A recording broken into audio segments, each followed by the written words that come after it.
अस्सलाम वालेकुम, कैसे मिजाज हैं आप सबके? खैर वाफियत से हैं। मैं हूं सफ़ीर जाफरी, एग्री एजुकेशन पाकिस्तान से, और बात हो रही है एवोकाडो की केयर के हवाले से कि एवोकाडो के पौधे की निगहदाश्त कैसे की जानी चाहिए। तो जनाब, एवोकाडो का जो पौधा है पहले 3 साल जो है बहुत हसास किस्म का होता है, ठीक है। तो उसकी थोड़ी पैम्परिंग करनी पड़ती है, थोड़ा उसका ज़्यादा ख्याल रखना पड़ता है। और इसमें इसको पानी कम चाहिए होता है, ठीक है। पानी इसको कभी भर के इसकी जड़ों में कभी पानी खड़ा नहीं होना चाहिए। मतलब जो सॉइल है जिसमें आप लगा रहे हैं, चाहे वो पॉट की गमले की मट्टी गमले में लगा रहे हैं, गमला भी बड़ा गमला, ठीक है। और अगर क्यारी में लगा रहे हैं या उसको कमर्शियल प्लांटेशन अगर आप करना जा रहे हैं, तो आपकी सॉइल जो है, उसकी ड्रेनेज जो है, उसकी नकासी जो है, वो बहुत अच्छी होनी चाहिए कि पानी वहाँ पे खड़ा ना हो, ठीक है। पानी वहाँ पे खड़ा नहीं होना चाहिए। पानी जो आप दें वो ज़मीन में बह जाना चाहिए, ठीक है। उस चिकनी मिट्टी है जिसमें पानी खड़ा हो जाता है, तो फिर आप जो है उसमें थोड़ा एक हिस्सा जो है, 3 हिस्से मट्टी और एक हिस्सा रेत मिलाकर जो है आप उसमें एवोकाडो लगा सकते हैं, ठीक है।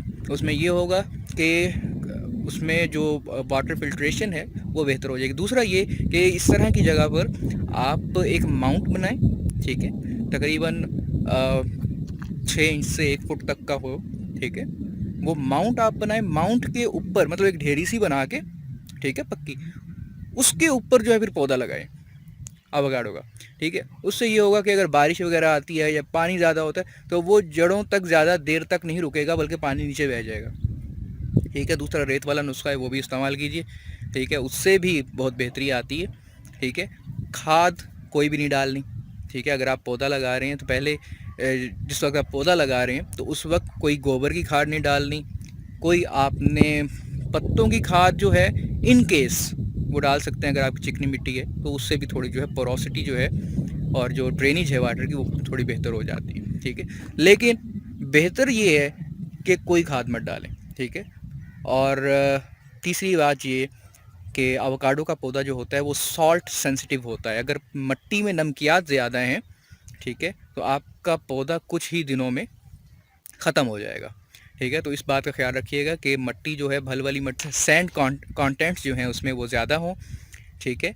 अगर नहीं है, चिकनी मिट्टी है, अगर भल वाली मिट्टी नहीं है, तो उसके अंदर आप एक हिस्सा रेत शामिल करें, ठीक है। पानी कम दें, पानी भर के मत दें, मतलब इतना मत दें कि ज़मीन गीली हो जाए, बल्कि इतना दें कि ज़मीन नम हो जाए, ठीक है। ज़मीन को नम रखेंगे आपके पौधा जो है हंसी खुशी रहेगा, ठीक है। अगर ज़मीन को गीला रखेंगे तो वो ज़्यादा चांस है कि आपका पौधा ख़राब हो जाए, ठीक है। तो इन चीज़ों को मद्देनज़र रखिएगा। समअप करते हैं कि एवोकाडो का पौधा जो है उसके लिए वेल ड्रेन्ड, अच्छी ड्रेनेज वाली, अच्छी निकासी वाली ज़मीन मिट्टी जो है वो चाहिए होती है। अगर नहीं है तो 3 हिस्से मट्टी और 1 हिस्से रेत उसमें शामिल करें और फिर लगाएं। और उसके बाद जो है उसके जो मिट्टी है उसमें साल्ट जो है, वो नमकियात जो हैं या कलर जो है वो ना हो उसमें, ठीक है। तीसरी बात ये कि उसको आपने लगाते वक्त कोई खाद नहीं डालनी, ठीक है। उसके बाद जो है, हाँ, फिर हम इस पे अगली वीडियो में बात करेंगे, क्योंकि गर्मियों का मौसम आगे आ रहा है, ठीक है। तो उसको लू से या हीट वेव से कैसे बचाना है, क्योंकि पहले 3 साल तक जैसे कि कहा कि पौधा काफ़ी सेंसिटिव होता है, ठीक है।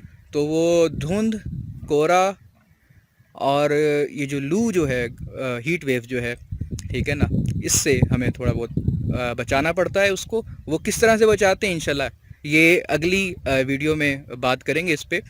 और मेरे ये बैकग्राउंड थोड़ा अनयूजुअल है, ठीक है। तो बस ज़रा बातचीत हो रही थी, सवाल जवाब का मामला चल रहा था, तो सोचा कि आपसे भी शेयर कर लिया जाए। तो एवोकाडो के पौधे की इसी तरह निगहदाश्त करें तो इंशाल्लाह वो आपका बढ़ेगा भी सही, सेहतमंद भी रहेगा। खुश रहें, अपना ख्याल रखिएगा।